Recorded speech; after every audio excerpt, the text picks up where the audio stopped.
It's early Saturday morning in Oquilan, Mexico. Faustino Jimenez hopes he won't have to deliver more bad news. He's a volunteer engineer trained by the Mexican Civil Defense Force.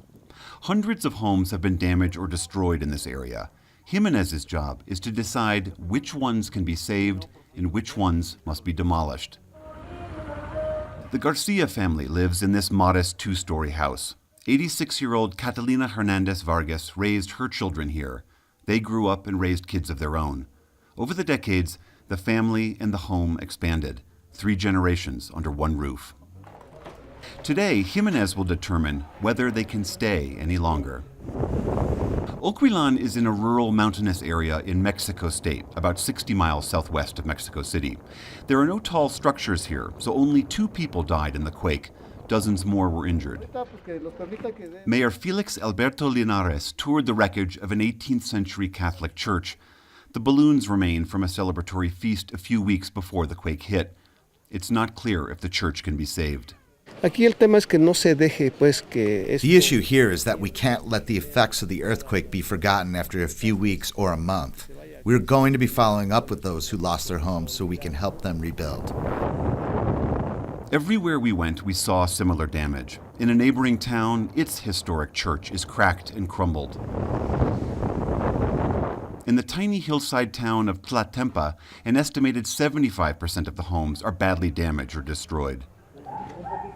Back at the Garcia house, it's what everyone feared. Their home is too dangerous to live in. 22-year-old Noemi was born and raised in this house. My parents' house cracked and they told us we had to evacuate.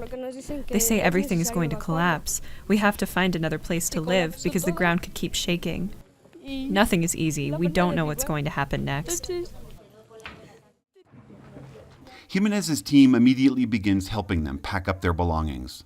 Noemi's father, Edilberto Garcia Hernandez, is a local policeman. My parents built the first 2 rooms of this house. When I earned enough money, I built more onto it, the little I could. But we are poor. His mother has slept in this house since she was a teenager. I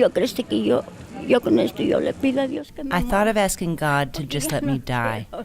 I don't want to live through any more of this. We have suffered, and I don't want to suffer anymore.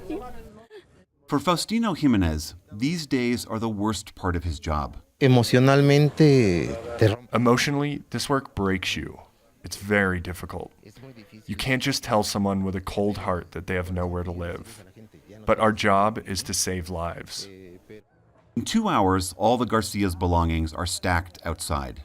They'll stay with a relative tonight, but beyond that, they just don't know. I feel destroyed.